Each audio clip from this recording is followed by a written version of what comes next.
All set? Okay. Hi, everybody. We're ready to start. I hope everyone had a great holiday, great Yontif, with all the holidays from Rosh Hashanah through Simchas Torah. It's all over. And as they say, Yaakov halach l'darko, Yaakov now goes on his way. Yaakov being the Jewish people, we get back to work, and we get back to our schoolwork and our business work, and hopefully we take all the lessons we've learned from the holidays and incorporate them into our daily life during the regular year. And this Shabbos is an auspicious Shabbos. It is Shabbos Bereshis, the Shabbos where we read the Parsha of Bereshis, the very beginning of the Torah. And Shabbos Bereshis is considered a very special one in that it sort of culminates with all the other holidays, and it finishes all the holidays. Many synagogues that put up the white parochis, the white cloth, the white curtain on the ark, and the white coverings of the Torah, and all these things, they remove them right after Shabbos Bereshis. When I was in yeshiva, I used to go to visit the Rebbe on the holidays. Everyone went home right after Shabbos Bereshis. Shabbos Bereshis was the end of it, and we went home. Shabbos, it's also Shabbos Avarchim, the Shabbos that we bless the new month of Mar Cheshvan.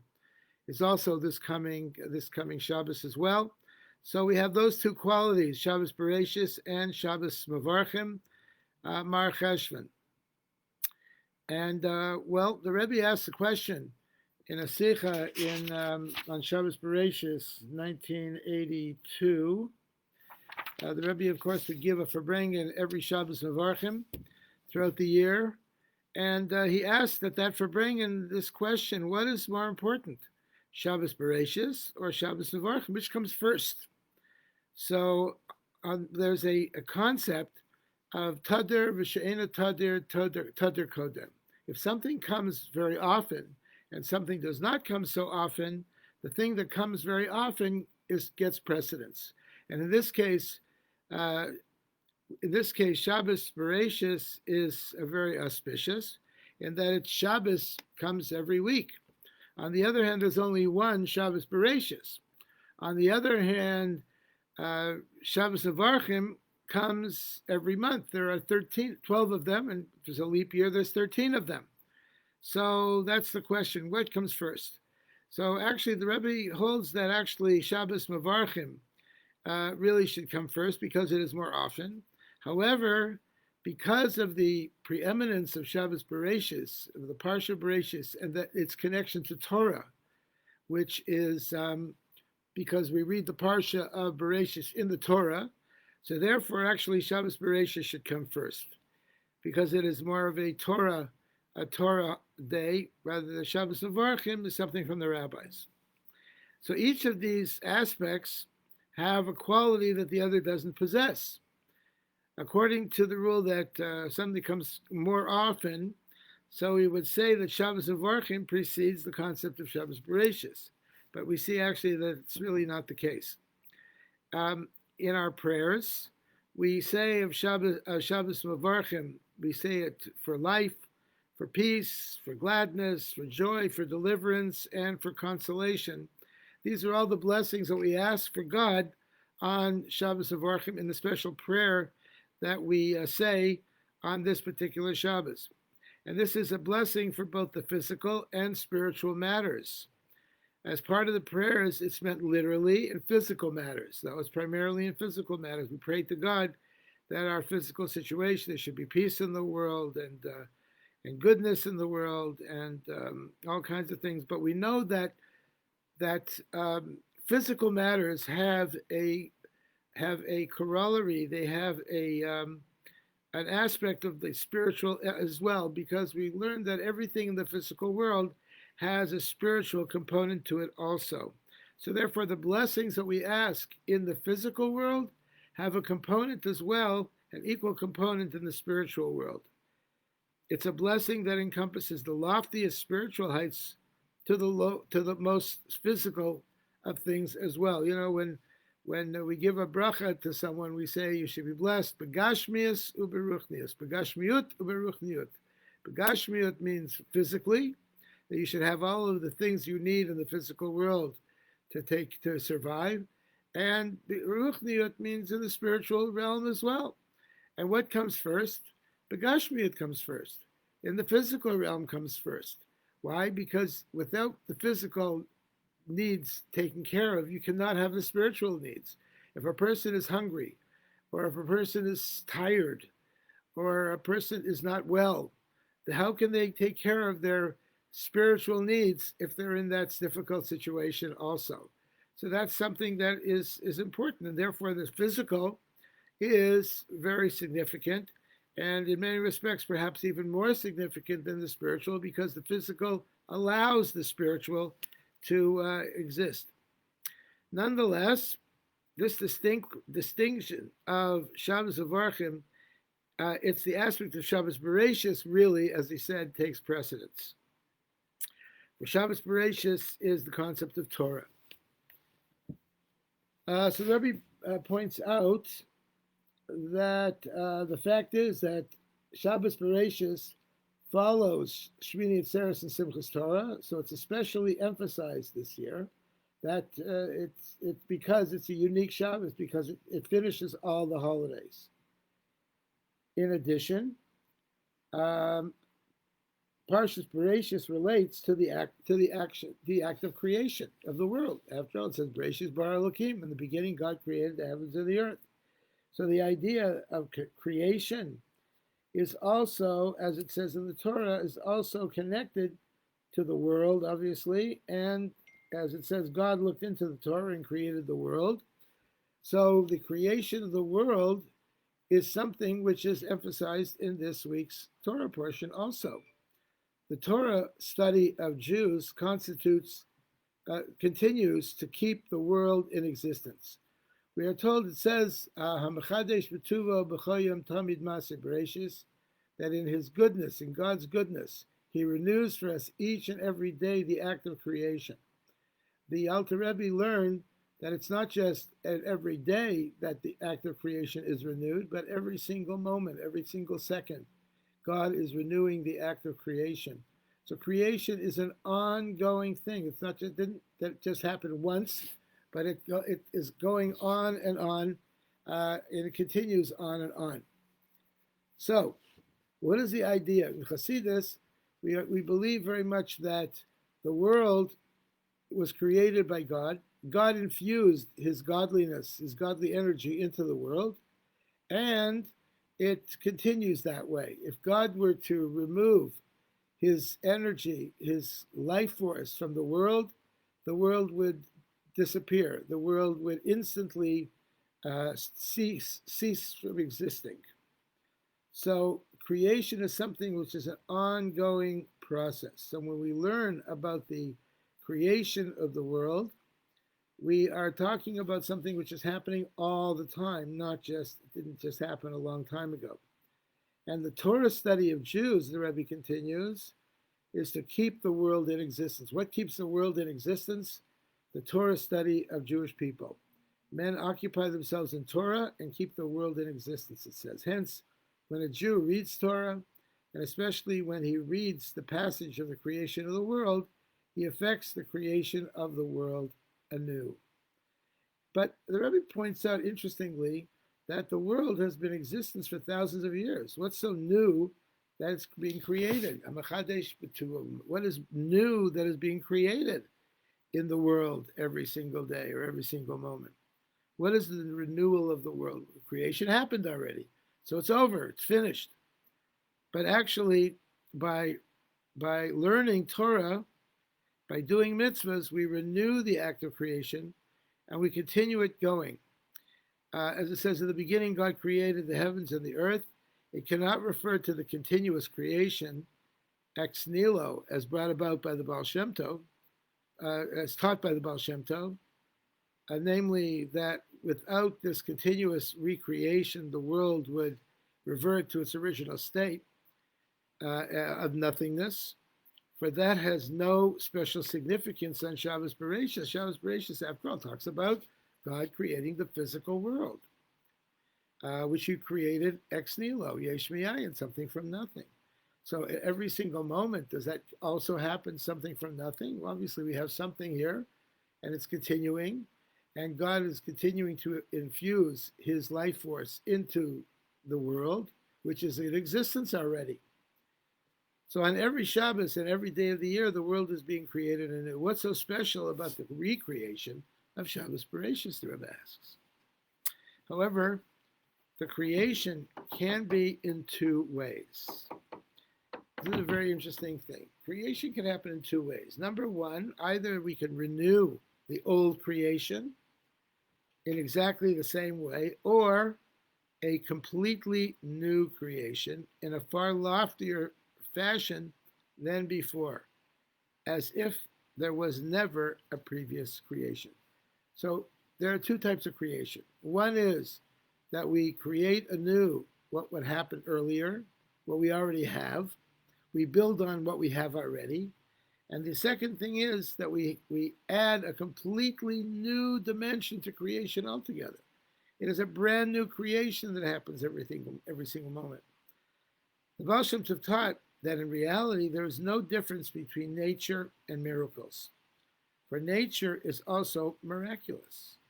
We know that everything in the world happens through a miracle. It's a miracle that a child is born. It's a miracle that a tree grows.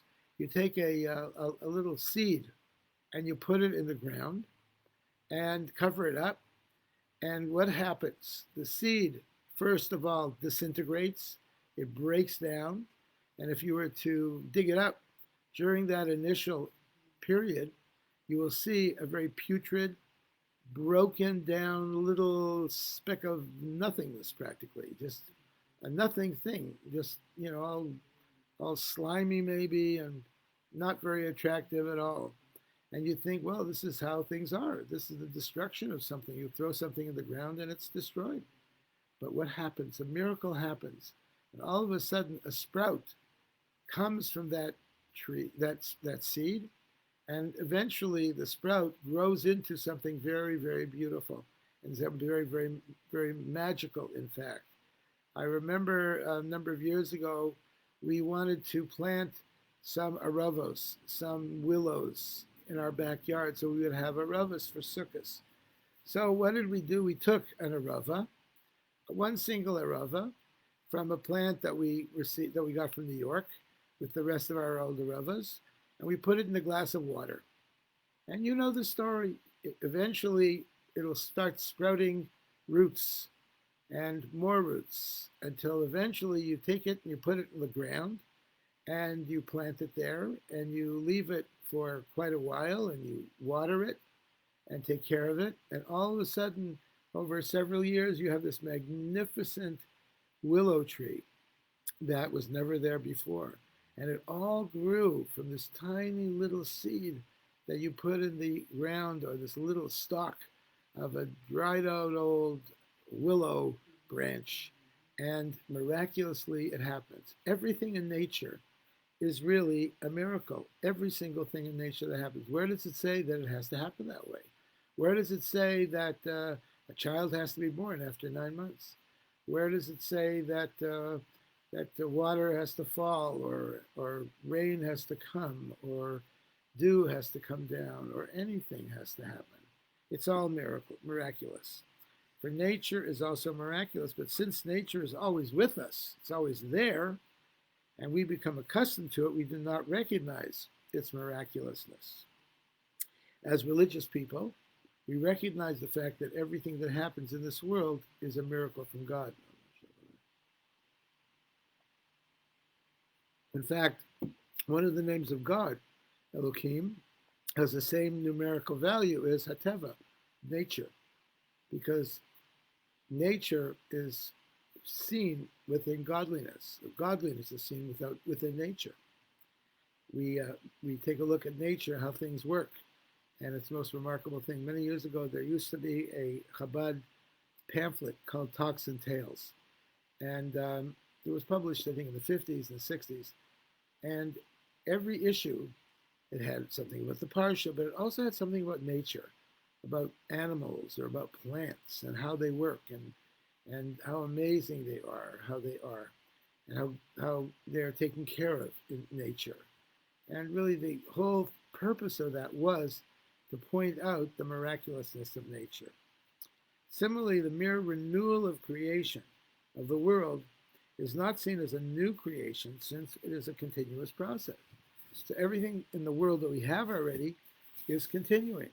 And you'd say, why is that? Well, why not? It's been here and it's here again. In fact, it's interesting that we Jews believe in Tchias HaMesim, and resurrection of the dead. We believe that when a person passes away, they're buried in the ground, not cremated, and there's a little bone in the back of the head, all the way in the back of the head where the tefillin knot touches the nape of the neck, and we believe that the whole body will decay, but that little bone, the etzem luz, the luz bone it's called, will never decay, and from it will grow a whole new body when Mashiach comes, when the resurrection of the dead takes place, Tchias HaMesim, which we believe is one of the 13 principles of faith of Maimonides. We believe it'll come, it'll grow back from that little seed in the back of the head, the luz bone, that never decays. And skeptics ask, come on, is that possible? How is resurrection of the dead possible? I mean, the person's dead already. How can they come back to life? Where do we ever see that it's happened before? That something like that has happened? The answer is, we ask ourselves, well, is childbirth an amazing thing, a miraculous thing? We say no, because it happens all the time. On the other hand, childbirth is a remarkable thing. Here you have a baby who was never in the world before, at least physically, was never in the world before, and now they're in the world. However, Tchias HaMesim, resurrection of the dead, you have somebody who was in the world already, and now they're in the world again. So that doesn't seem so unusual compared to, say, childbirth. Here, the person was here already. They were here, they lived, they walked, they talked, they were involved in the world, and they died. And now they're coming back again, just like a seed of an apple tree, which goes into the ground and dies, and then it comes back again, and it is renewed in a brand new apple tree that gives brand new fruit. In fact, I was reading an amazing account of a date that they discovered some date seeds from 2,000 years ago. 2,000 years ago, date seeds. Archaeologists discovered them, and they thought, you know what? I wonder if they work. So they got some botanists to clean them up a little bit, and they were planted in the ground under very close supervision, I'm sure, with proper water and proper fertilizer and everything. And amazingly, after 2,000 years, these ancient dates came back to life, and they grew. And it was fascinating. And I looked at the pictures of them, and I said to myself, my goodness, this is like dates that grew 2,000 years ago, and here they are again. How amazing it is. Perhaps with DNA and everything like that, they'll be able to do that as well in many other respects as well.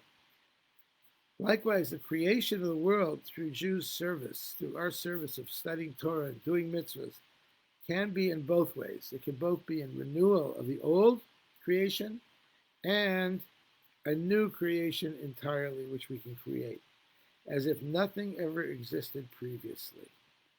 We have that ability to do both, to add on to the old, to renew the old, to make the old relevant and effective, and at the same time do something very, very brand new that was never done before in the world. However, not everyone can affect the second part of making the brand new creation. And thus, the regular service of a Jew is the renewal of the old creation. That's the normal way we do things. We build on what we had before. Not that many people can create something brand new. Therefore, the term keep in existence is used when describing the creation through a Jew's Torah study. As it says, men occupy themselves in Torah and keep the world in existence, for it is merely the renewal of the old, not a completely new creation, unlike God, where it says God looked into the Torah, Istakal B'Araisa Bar Alma, and he looked into the world, he looked into the Torah, and created the world, the Torah being the blueprint of creation, and God accomplished that. Nevertheless, the ultimate goal is to affect the creation in a brand new way. So normally we build on the past. Normally we look at the past and we build on it. But God wants us to do something new, something brand new in the future. And that is to make a creation brand new.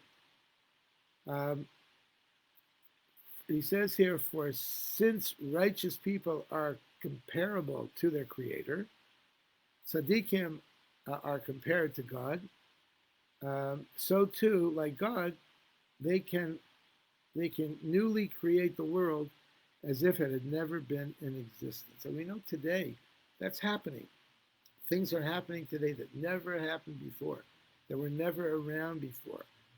Scientific inventions, the computer, the automobile, and scientific discoveries, brand new drugs that will help alleviate pain and alleviate suffering and even death are right around the corner. We have a virus right now that's really affecting us deeply, and we give it over to the scientists and we say, hey, listen, guys, we need a vaccine quickly. And what are they doing? There's 3 or 4 companies, 5, maybe more, all over the world that are working nonstop on this virus, and we'll probably have it very soon. The president is suggesting perhaps even before New Year's. It's very possible we might have it by then. Is it amazing? Is it something we're surprised at? Not really, because we see these things happening all the time. We know that nothing is impossible. They say the difference between the possible and the impossible is that the impossible just takes a little bit more time. If you give a little more effort into it, a little more time, you'll come up with even what is impossible. And we know that's true in every respect. People hope and pray for all kinds of things in their life, and they have no idea it's going to happen, but it happens. Things happen all the time. Diseases are cured. Childless couples have children. Single people get married. All kinds of things, amazing things happen. Miracles happen always in our daily life. They come out of nowhere. They're literally something from nothing. And we have no idea where these things come from. So the idea of us renewing, of us making a brand new creation every single moment is not so far-fetched at all. He says the method of creation by God, either renewal of the old or completely new, is dependent on the Jew's service. So we are a partner with God, and if you're a partner with God, God can do anything. I think everyone agrees to that. If you believe in God, you believe God can do anything. So if we are a partner with God, we also can do anything, and we can create the world also. Are we limited to what we can do? If God is with us, God is our partner. So those things that we are limited in terms of being physical creatures, God is there to help us out. A very dear friend of mine used to say that we are a partner in the act of creation, and God is our partner. I knew someone who was a wealthy benefactor, and he used to tell me, I used to ask him, how did you do well? How did you make all your money, and how were you so successful? And he said, I'll tell you, because I said to God, listen, God, let's be partners. If we're partners, we split everything 50-50. You get and I get.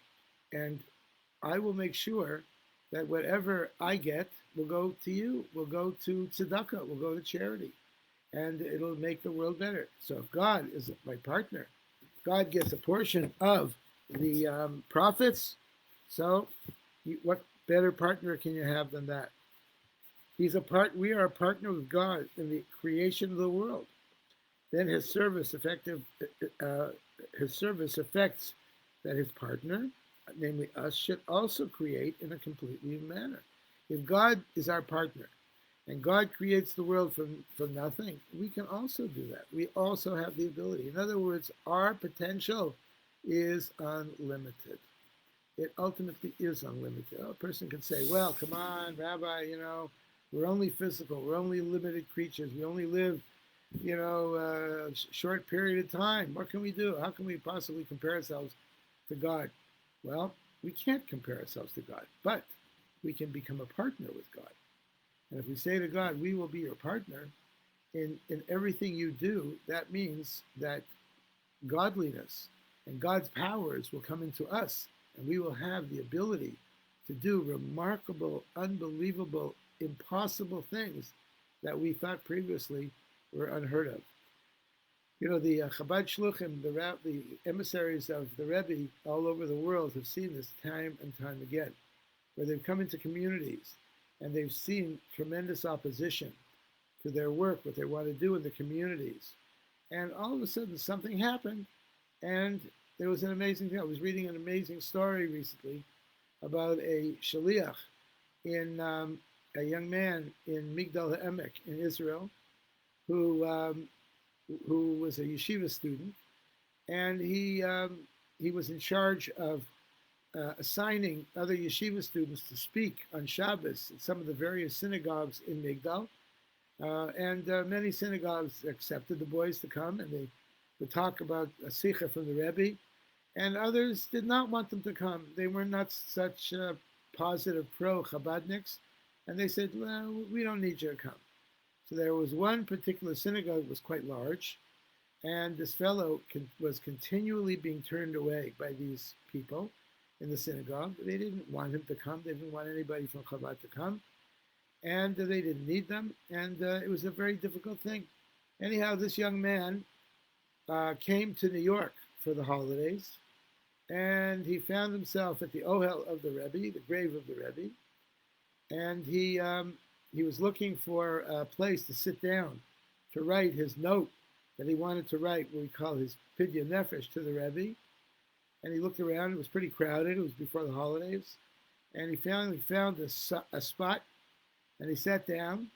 And another man right next to him sat down right next to him, a guy who did not look like a Chabadnik.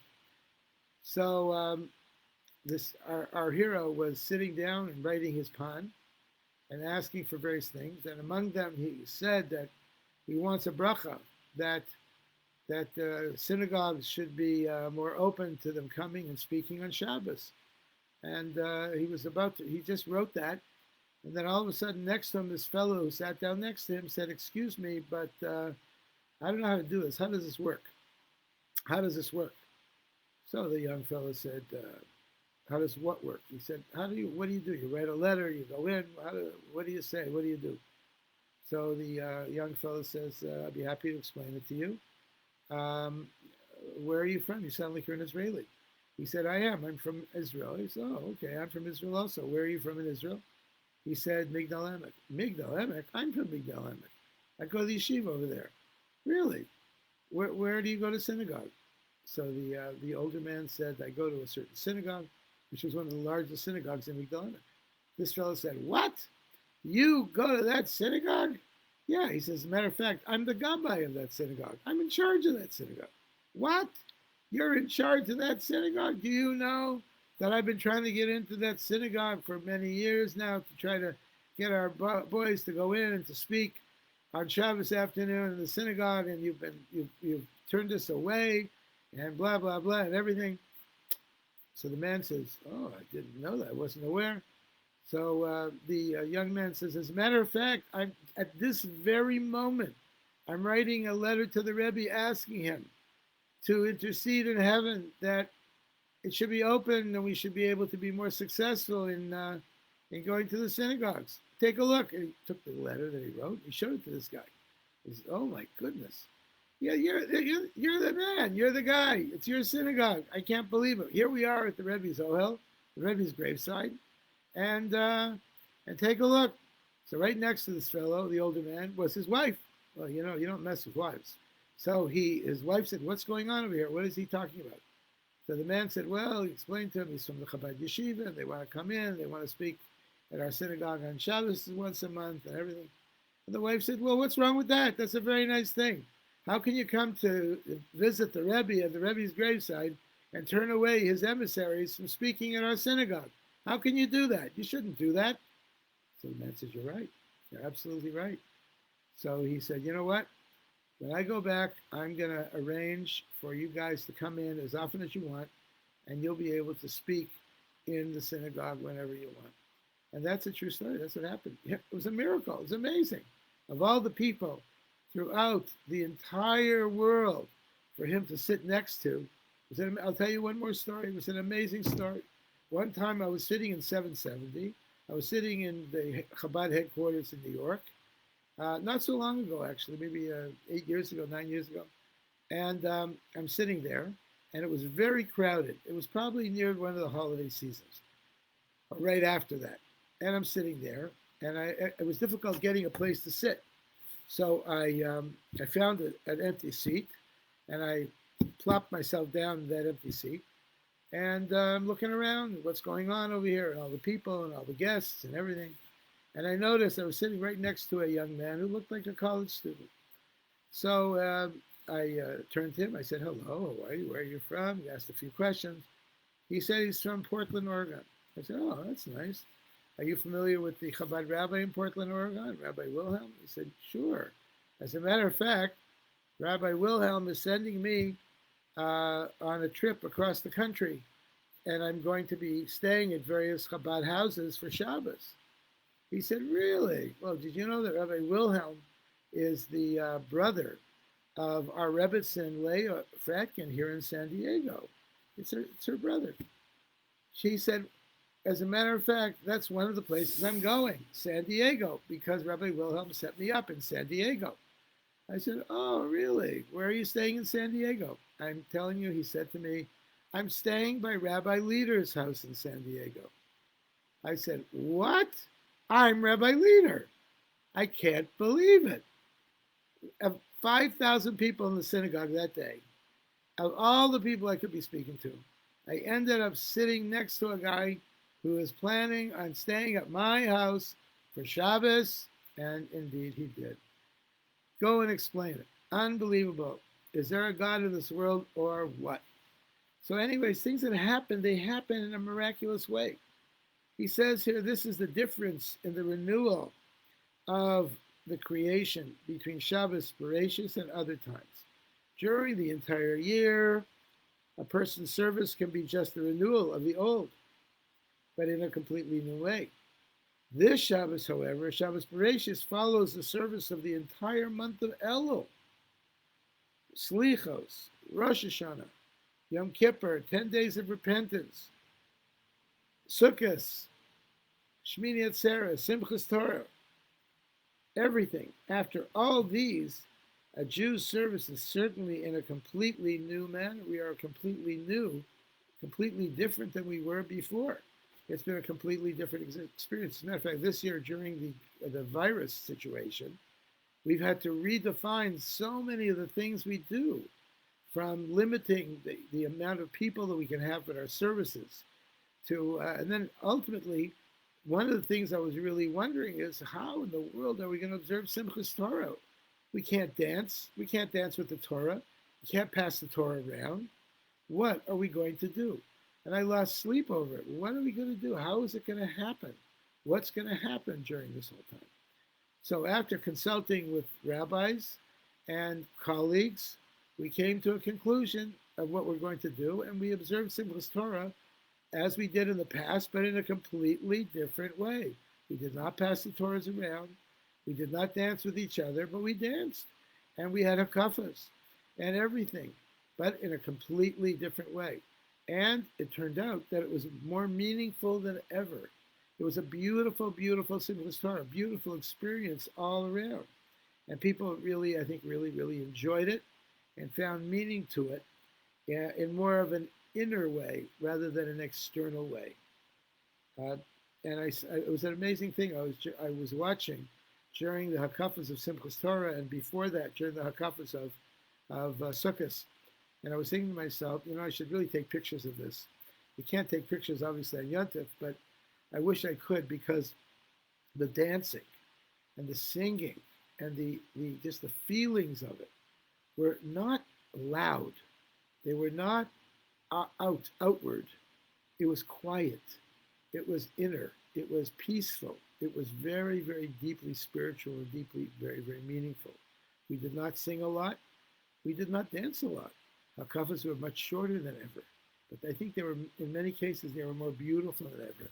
And then the highlight of the whole thing really was on Simchas Torah Simchas Torah morning, when we had about 40 kids and a whole bunch of their parents join us outside of our fence in our parking lot for a whole Simchas Torah program led by my wife. And it was just beautiful, with children holding paper Torahs that my wife had made, giving out refreshments, singing and stories and davening and everything. We had never had a program like that before.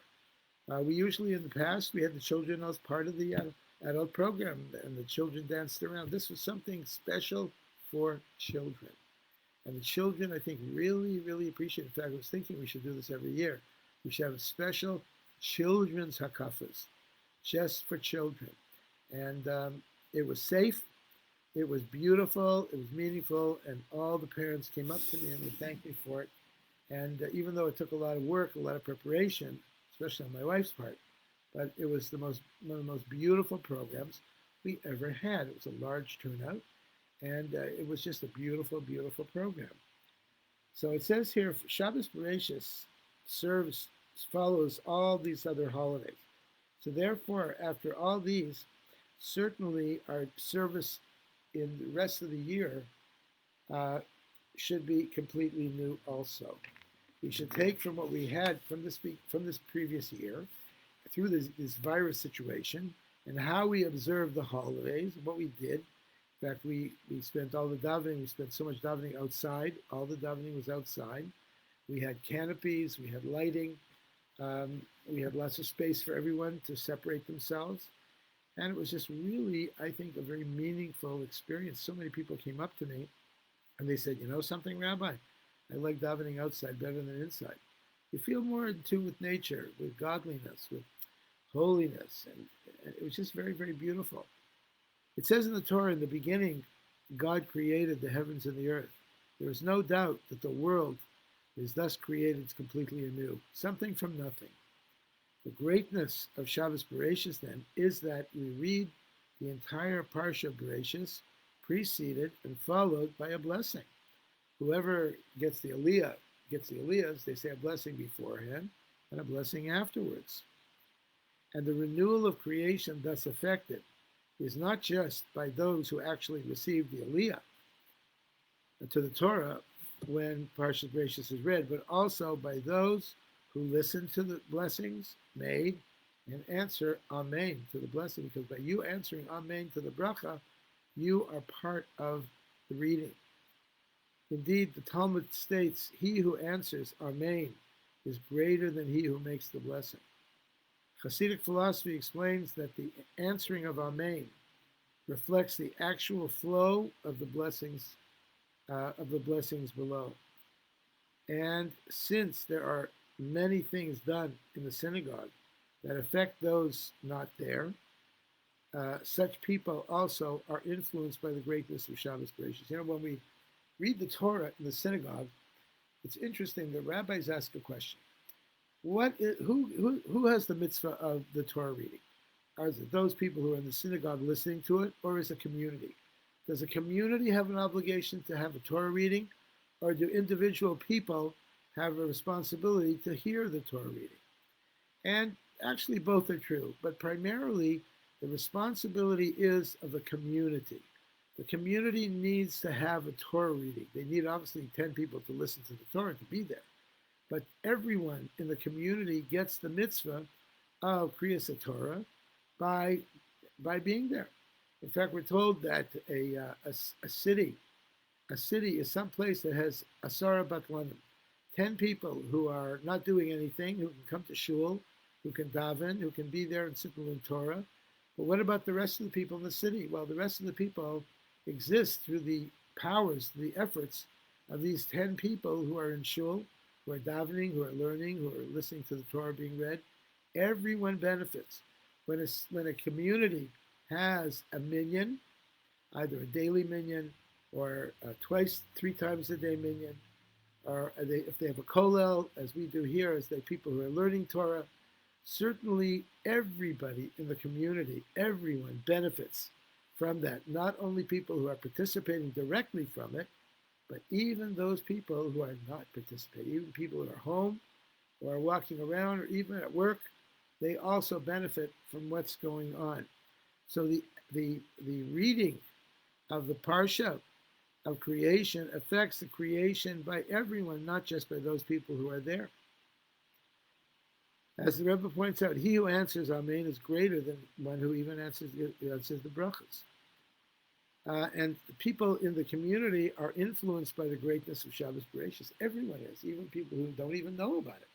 They're also influenced by Shabbos Bereshis. The concept of Shabbos Bereshis extends to and affects the whole year. For on Shabbos Bereshis, we bless the month of Mar Cheshvan.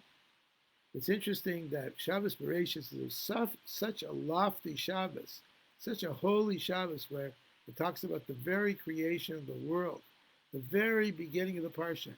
And on that Shabbos, every single year, we bless the new month of Mar Cheshvan. Mar Cheshvan, as its name implies, means the bitter Cheshvan, the bitter Cheshvan. What's bitter about it? It has no holidays. There's no holidays at all during the entire month of Cheshvan. So it's a bitter time. But nevertheless, the holiness of Bereshis blesses even the month of Cheshvan that has no holidays at all. So we know that the month of Tishrei is a very holy month because of all the holidays. But at the same time, the month of Tishrei blesses all the rest of the year as well. In fact, the custom is that we do not say the blessing for the new month on Shabbos Uvarach and Tishrei. The Shabbos before Tishrei, we do not make a blessing for the new month. Why? Because, as the Baal Shem Tov taught, that God blesses the new month of Tishrei, and with the blessings of God for the month of Tishrei, we have the ability to bless all the rest of the months of the year. So the Jewish people are infused with brachas during this time, certainly until Shabbos Bereshis, and we take all of the blessings that we have, that all of the intense spirituality and godliness that we have during this time, and we infuse the entire rest of the year with it because we have such an abundance of it. And this follows, obviously, the revelations of Tishrei. It's the start of the general service of the year. This is the distinction of Shabbos Mevorchim Cheshvan compared to Shabbos Mevorchim of other months. On this Shabbos, we read Parshas Bereshis, which gives strength to Jews to effect the complete renewal of the world. This is in addition to its distinction of being in the month of Tishrei. We're still in the month of Tishrei. Tishrei is the month that is satiated with Yom Tovim and satiated all Israel with good and the good year. And God himself blesses this month, and with this strength, Jews bless the other 11 months of the year. So Jewish people have a power. They have an intense power, an ability, and a potential to bless everyone during this coming year and bless the whole world during this coming year. The lessons from all the above in actual deed is the purpose of creation of the world is because God desired a dwelling place in this physical world. Why did God create the world? Because he wanted a dwelling place in the physical world.